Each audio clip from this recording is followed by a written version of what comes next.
자, 여러분 안녕하세요. 자, 매경 테스트 경제학 강의를 샘플 문제를 풀어보도록 하겠습니다. 자, 우선 여기 모의 테스트와 관련해 가지고요, 환율제도 문제가 있는데 간단하게 같이 한번 살펴보도록 할게요.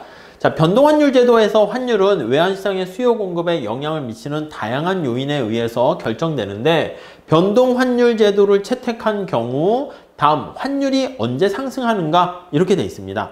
여러분, 우리가 환율 제도는요, 고정환율 제도와 변동환율 제도로 이렇게 나눠져 있습니다. 그래서 변동환율 제도는 우리가 외환의 수요 공급에 의해 가지고 달러랑 원화의 화폐 가치가 변하는 겁니다. 우선 환율을 다시 한번 생각을 해보면은요, 환율이라는 게 뭐예요? 그냥 우리가 어렵게 생각하지 마시고요, 여기 보시면은요, 우리나라 돈 1,000원을 가지고요, 달러를 1달러랑 서로 교환이 된다라고 하면은요, 1달러를 얻기 위해서 우리나라 돈 1원짜리 1,000개를 서로 줘야 된다는 얘기입니다. 이해가시죠? 자, 그렇기 때문에 만약에 1달러의 가치는 우리나라 돈으로 따지면 1,000원의 가치랑 등가다 이렇게 보시면 돼요. 자, 만약에 환율이 상승했다라는 표현은 바로 뭐냐면, 표시 방법에 따라 약간 다를 수 있지만 일반적으로 할 때는요, 1달러를 얻기 위해서 우리가 이제 1,000원을 줬으면 되었었는데요, 이제는 1,000원을 주면 안 되고 1,500원을 줘야 된다라고 얘기를 할게요. 그러면 이게 바로 뭐냐면, 우리가 1달러를 얻기 위해서는요, 1원짜리 1,500개를 줘야 돼. 자, 그러면 우리나라 돈의 화폐 가치는 떨어지고요, 달러의 화폐 가치는 비싸진 거예요. 이해 가십니까?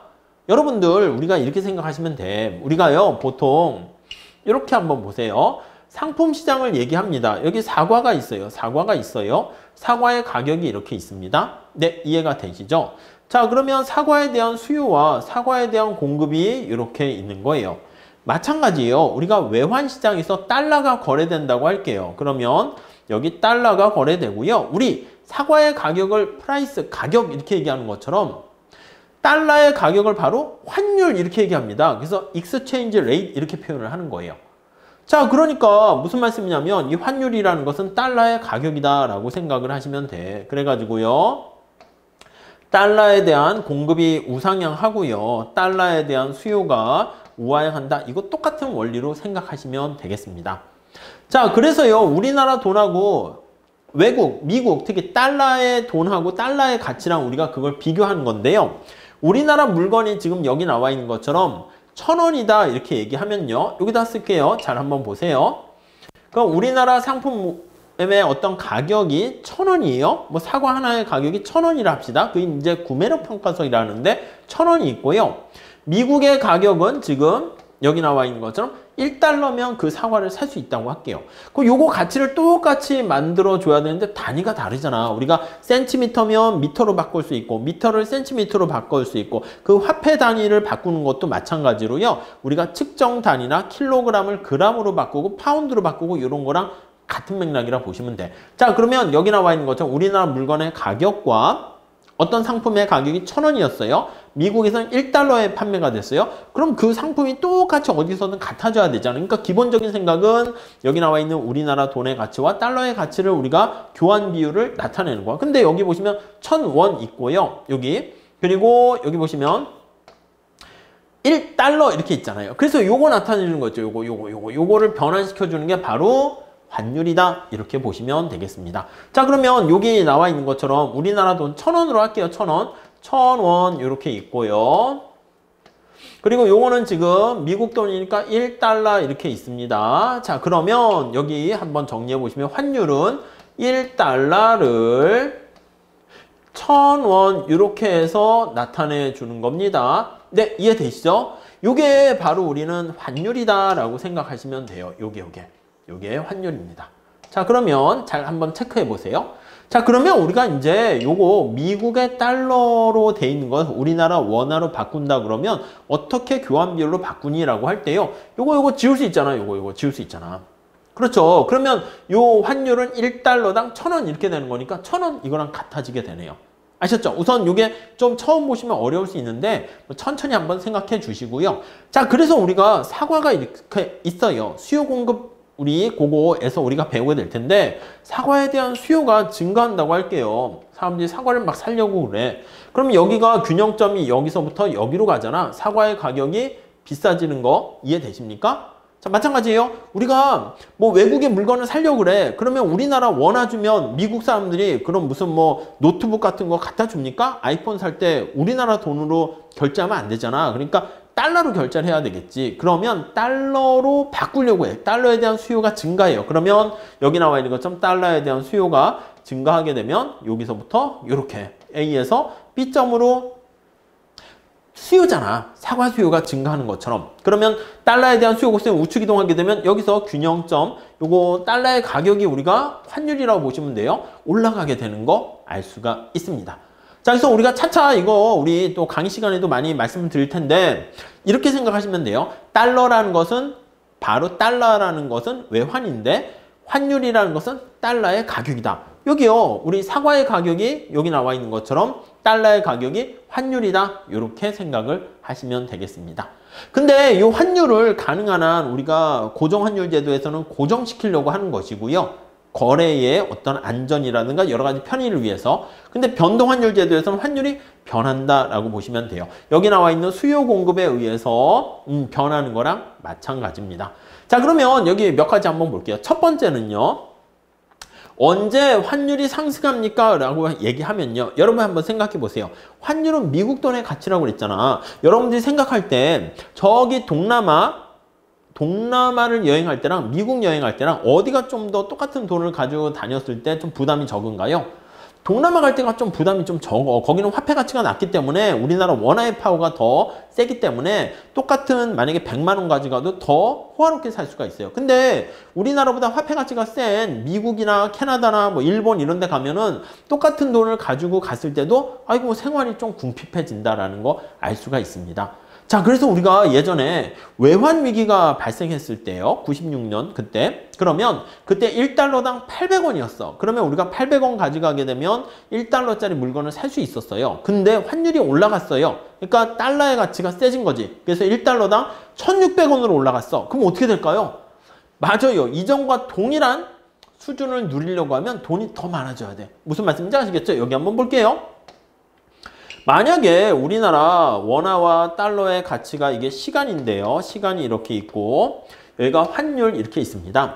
1달러당 가격이 한 800원 이렇게 왔다 갔다 이렇게 되다가 외환 위기가 발생했을 때요. 갑자기 환율이 올라가는 거야. 우리나라 경제가 안 좋기 때문에 우리나라 경제가 안 좋아서 우리나라에서 거래가 되는 우리나라 경제 화폐인 원화가 약간 힘이 약해진 거죠. 극단적으로 안 좋아지게 되면 어떻게 돼? 지나가는 낙엽과 같이 화폐의 가치가 떨어질 수 있습니다. 자, 그렇기 때문에 만약에 외환위기가 되면 우리나라 경제가 안 좋아져서 우리나라 돈의 가치가 떨어지면 뒤집어 얘기하면 상대적인 거니까 미국 달러의 가치는 높아지는 거예요. 그러면 여기서 환율이 팍 올라가서 이렇게 된 거야.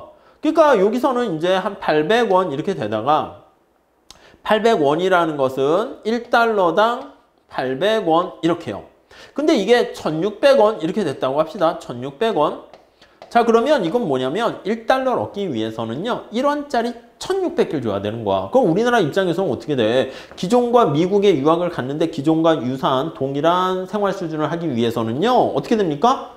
맞아요. 돈이 2배나 더 많이 드는 거야. 그래서 그때 외환위기가 됐을 때 많은 한국의 유학생들이 다 이렇게 되돌아오고 막 그렇게 됐거든요. 아셨죠? 자, 그래서 이게 고정환율 제도랑 변동환율 제도랑 그런 것도 보고 얘기해야 되는데 여기서 우선 간단하게 문제를 풀어보도록 하겠습니다. 언제 환율이 올라갈까? 그러면 첫 번째, 외환에 대한 달러에 대한 수요 공급으로 생각하시면 쉽게 알 수 있죠. 달러가 더 많이 필요한 거야. 달러의 수요가 증가하게 되면은 이렇게 환율이 올라가요. 아니면 달러의 공급이 감소하게 되면은 공급 곡선이 왼쪽으로 가죠? 그러면 역시 환율이 올라가게 됩니다. 어떤 경우가 그런가 볼게요. 첫 번째 봅시다. 여러분, 환율은요, 바로 우리나라 외환시장에서 달러와 원화의 비율 이렇게 생각하시면 되거든요. 그래서 우선 간단하게만 설명을 드리도록 할게요. 먼저 리을을 한번 보세요. 한국 기업이 해외 공장에서 설립을 하려고 그래. 그 우리나라 삼성이 해외 공장을 지으려고 그러면 거기서 우리가 막 활동하려고 그러면 어떻게 됩니까? 계약 같은 거 할 때 당연히 달러가 있어야 되지 않겠습니까?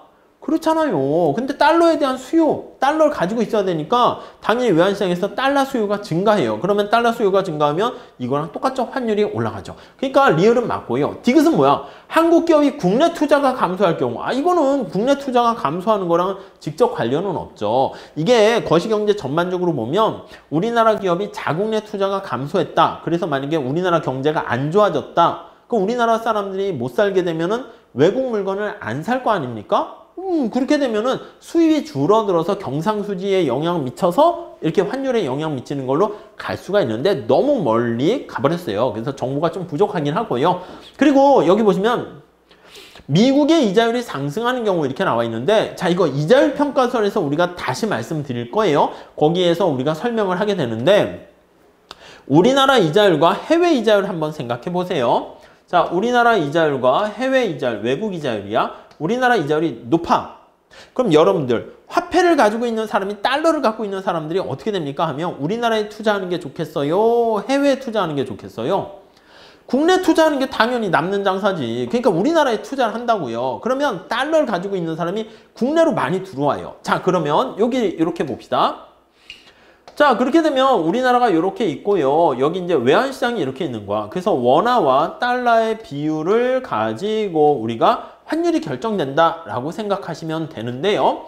달러가 많이 유입하는 거야. 우리나라 이자율이 높으니까 달러가 유입이 된다. 이렇게 한번 생각해 보도록 할게요. 자, 그러면 여러분들 외환시장에서 달러가 많아져. 그렇게 되면은 여기 한번 보시죠. 달러가 많아지게 되면 달러의 양이 이렇게 많아지는 겁니다. 이해 가셨죠? 이렇게. 자, 그러면 달러의 이자율이 이렇게 달러의 양이 많아지게 되면 물과 다이아몬드의 역사를 아시잖아요. 그거랑 비슷하게 보시면 돼. 어떤 재화가 희소하면은 가치가 올라가고요. 희소하지 않게 되면은 흔해버리면 가치가 떨어져. 그러니까 우리나라 원화와 달러의 비중을 딱 봤는데 달러가 많아지면 달러의 가격은 어떻게 됩니까? 떨어지지. 그럼 그렇게 볼 수 있어. 그러면 환율은 하락한다. 이렇게 보시면 돼요.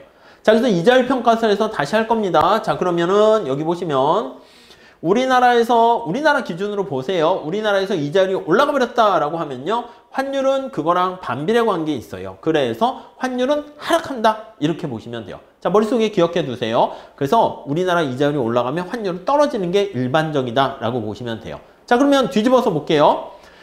니은에 보시면 미국의 이자율이 상승하는 경우 이렇게 됐죠. 그럼 뒤집어 보면 어떻게 돼요? 우리나라 이자율이 떨어진 거야. 미국이 올라갔고 그럼 우리나라 이자율이 떨어지게 되는 거니까 달러가 밖으로 나가요. 그래서 달러가 그냥 밖으로 쫙 나가게 되면은 외환시장에서 원화와 달러의 비율을 보건데 달러가 점차 희소해지는 거야. 밖으로 나가버리니까. 그럼 달러의 가격은 어떻게 됩니까? 달러의 가치는 올라가죠. 그러니까 환율이 올라간다. 이렇게 생각하시면 되겠습니다. 자, 그래가지고요. 두 가지 다 다각도로 하셔야 돼요. 환율 결정 요인에는 여러 가지가 있지만 기본적으로 이제 구매력 평가설이라는 거와 이자율 평가설 그걸 잘 보시면 되겠고 이자율 평가설은 이자율에 반비례한다라고 생각하시면 되겠고요. 그리고 환율에 여기 나와 있는 건 달러의 수요 공급에 의해서 결정되는 것도 잘 체크하시면 되겠고요. 자, 그러니까 기억 한번 볼게요. 해외 경기가 호황이다. 다른 나라가 되게 잘 살아. 자, 그러면 우리나라 수출이 어떻게 될까요? 더 잘 되겠지. 수출에 영향을 미치는 요인은요. 바로 다른 나라가 얼마나 국민소득이 높냐 이거예요. 현대자동차가 소나타 자동차를 수출하려고 그래. 아프리카의 케냐랑요. 캐나다랑 어디에 더 소나타 자동차를 많이 잘 수출할까요? 아프리카보다는 캐나다가 더 수출이 잘 될 거예요. 왜요? 캐나다가 더 소득이 좋으니까. 아프리카는 차를 살 능력이 안 된단 말입니다. 이해 가시죠? 자, 그러니까 다시 한번 정리해 볼게요. 자, 그러면 해외 경기가 좋다는 것은 외국의 소득이 증가하는 거야. 외국이 잘 사는 거야. 경기가 좋은 거야. 그러면 우리나라 수출이 잘 돼요. 수출이 잘 되면은 어떻게 됩니까? 그렇죠. 수출이 잘 되면 달러가 이렇게 들어오잖아. 여기 나와 있는 것처럼 달러가 유입이 되면 외환시장에서 달러가 많아지게 된단 말입니다. 그럼 달러의 가치는 어떻게 됩니까? 그렇죠. 떨어지게 되는 거죠. 그러니까 이제 기억은 달러의 가치인 환율이 떨어지는 요인이 되는 것이고요. 니은은 이자율 평가설 생각해 보시면 쉽게 알 수가 있어요. 달러가 유입되느냐 유출되느냐 그렇게 보셔도 되고요. 그래서 니은하고요. 리을이 환율을 인상시키는 요인이다. 이렇게 보시면 돼요. 그리고 환율은 여러분들이 많이 힘들어하기 때문에 이렇게 좀 심플하게 직관적으로 이해를 하시는 게 가장 좋지 않은가 하는 생각입니다. 자, 여기서 마칠게요. 감사합니다.